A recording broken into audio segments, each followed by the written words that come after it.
وریاد ساتا ذہن کے واچاوا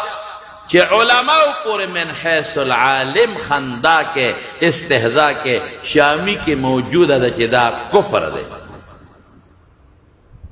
یو خود یو مولا سر روانه ده نو بیا ام کنزل مکوا بیا لدا خو کتب نن سبا پسې سوشل میډیا دا قصې ډېرې روانې دي مولیانو پسې دا مولیانو دا مولیانو دا مولیان داسې او دا مولیان داسې او دا مولیان داسې سب العلماء کفر د شامی عبارت ده تو ولې د علماء توهین کې ظالمه تا ته عقیده چا ښوولې ده تا ته جا ښکلې نظریه چا ښوولې ده ستا بچو ته دا قرآن چا ښودلی دی ځه ورپسې ځه د سکول استاد هغه ته چا ښودلی بنیاد بیا عالم ته ځي او مدرسو له به ځي نو نن سبا په سوشل میډیا دا یو پروپیګنډا مولیا داسې او ملا داسې او ملا داسې تاکې به 50,000 سوړې پرتې وي هغې ته به نه ګورې عالم نه هم غلطي کیدی شي په هغه یو غلطۍ باندې هغه ملا تا دوزخي کړه ظالمه ولې ظلم کوې د دنیا عزت نن سبا علماء رسول په دنیا کې عزت ورکړی دی وایه کنه چې دې په لاره ولاړي چې غټ خان هم رواني موټر ورته ودري هله راشه راخېږي او د خلکو دیندارو خلکو په زړه کې د علماو مینه ډېره د شکر دی جامې ولا تاسو والے الحمدلله جامې ډوډۍ ولا تاسو برابروئ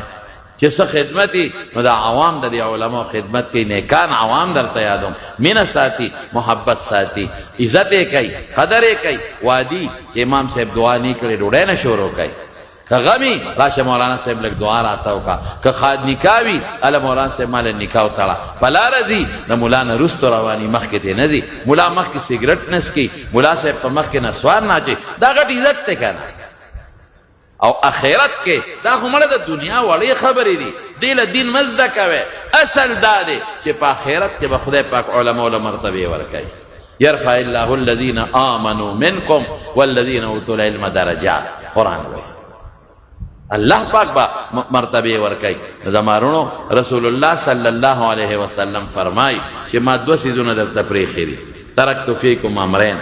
لن تدلوا چې تر څو په تاسو منګولې لګولي عمل مو کړي نو تاسو به ګمراهان کېږئ نه یو د الله کتاب چې قرآن شریف دی او یو د پیغمبر مبارک سنت دی دا دوه او فقه د قرآن او سنت نه ښکلې شوې مسلې دي په دې عملو کې قرآن سره او سنتو سره جوړ پیدا کې تاسو به چېرته په غلطه لاره نه دی نیغ به صراط مستقیم دی رب العالمین ته به پرې رسېږئ دنیا بخی قبر بخی آخرت بخی دنیا د عزت او آخرت د عزت دا ضرور دی